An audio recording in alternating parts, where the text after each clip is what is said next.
Angati zoni ake Balizu et Jezekani. Balizu et Jezekani. Montene. Là wala si ngu na courant wati dada ak muyati bangi kwe et puis na yata quartier bangi nila bitelement tonganamo mou depuis 1960 jusqu'à 2020 chaque année avec Sarah statistique tifa pourcentage tia centrafricain so qui n'a accès na eau courante, c'est-à-dire un goût potable so sodekakmo ou domoyon. C'est ça. Qui fait pourcentage ni. Donc pourcentage ni a tila quoi pe. Qui augmenté, ngo. Girso 0,01%, 0,05 ni la ingba tu goti 2% tu connais ni yeke. Taux n'a que augmenté.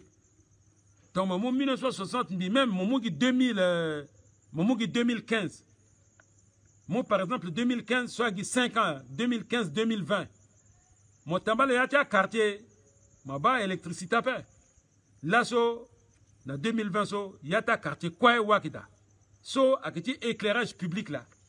Mais souci, tu m'as, à petit tenez, zakouara, wati courant na da.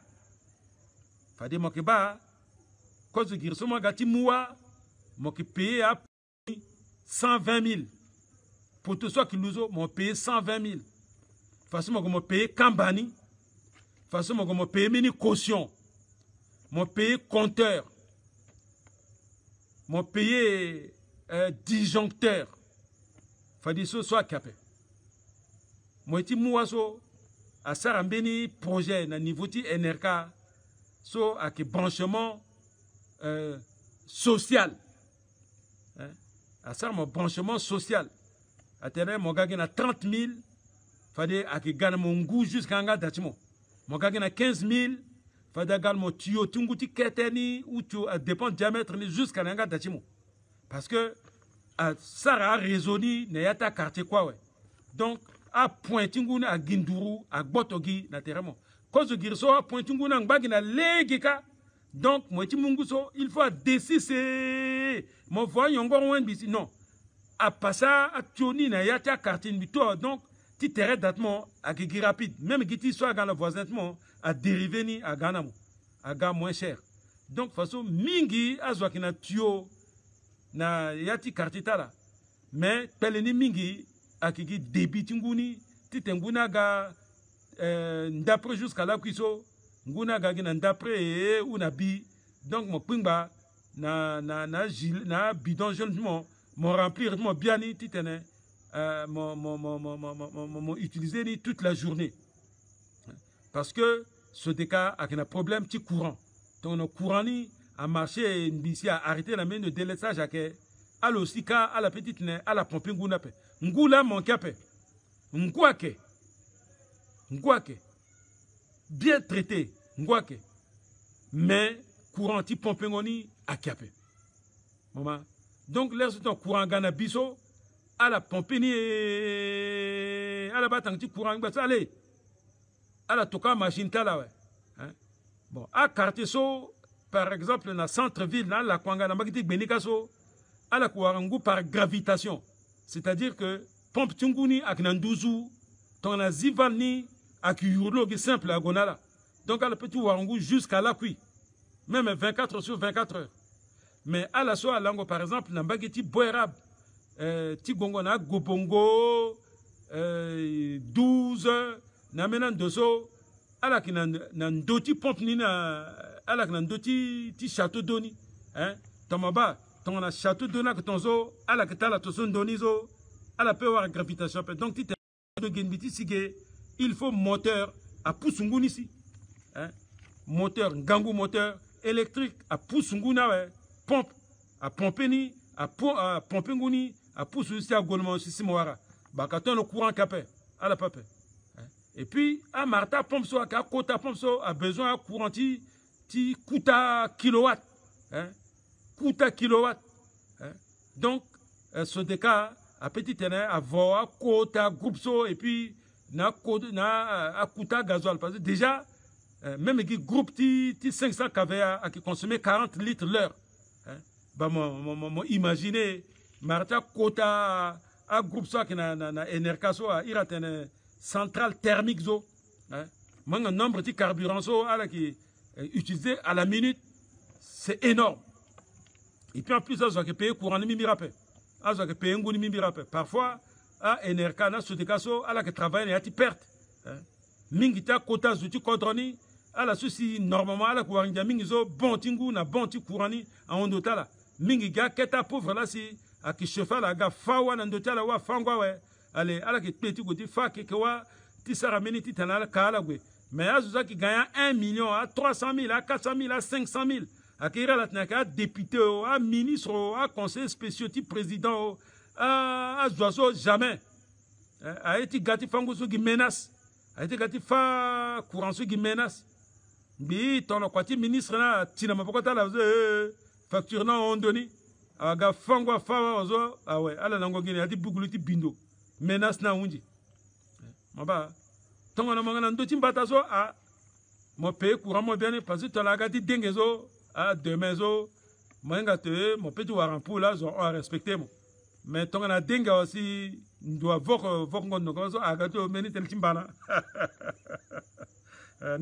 Mais, quand tu as la moitié, et je sais qu'année, ngou, que l'eau c'est la vie. Donc, il faut gouvernement. À ça, à quoi tu t'es je crois à rendre nous goutillons. Mais, question de mon tenant, Guinée Bangui, et puis, il y a un petit quartier. Mais il y a un petit quartier contre. Alors, c'est aussi que centrafricain. Il y a une chute d'eau mingi. Il y a un cours d'eau mingi. Ngoula doit-il manquer un peu. Ngoula doit-il manquer un peu. Il faut ça à quoi tu t'es Zouakoko à Warangouti Yongoni. Il faut ça à quoi tu t'es Zouakoko à Warangouti Yongoni. Moi, mais mon guimeni tapande. Moi, la télécommunication. L'aniso, na 1992, à qui sokate là, na téléphone. Qui sokate là, quoi là que mon téléphone nazo. À la quoi, batinginja, mais abonné na kage. 8000 abonnés. 8000 sur 5 millions d'habitants. 8000 personnes. Il gagne ici, na 2005. À Télécel, na Amina Tanganiso, à la gare à partir de 1996. Il gagne ici, na 2005, nombre de lignes à Kake. Ti Sokatel, à Kirna Pokon, bi aga 4000. 4000. Et puis, Mingitia abonné ni, Guy État. Bon, Azuzo na Kartiso, à Kazuzo qui n'enginja. Si mon petit est là, votre téléphone à Ganamo. Hein? À là-bas. Donc, Télécel à Gatida, quand même, Nambiniso à Timba Aga, total ni tout 50 000 abonnés. Sur une population de 5 millions. Et puis, Nandwa, Guina Bangui, dans le centre-ville. Là, Zunak na téléphone. Hein? Mais, Tongana, le roi des télécoms, Ngwandika fidèle. So, à la Zunga, le Ingati tene France à paix, le Ingambetia à paix, le Sarekol à paix, le qui idiot de naissance, et puis, mi pourquoi mi idiot de naissance. Mais l'ERSO, le polytechnicien, ingénieur des télécoms de son état, a été nommé ministre des télécoms. Billy, en 2005, 50 000 abonnés. Bissigi na fin 2008, 600 000 abonnés. Téléphone à mundo tout. Actuellement, so, amena tambal ni ota. Mon bas, il t'a mis zingas. Le nani au chaud. Ou c'est à gauche, ou c'est à droite. Et puis, il y a quota téléphone, t'as dit encore un ginjazo. Ah, moi, si tu au chaud, quoi, le mombeni na aide quand le même na chauffeur l'eau.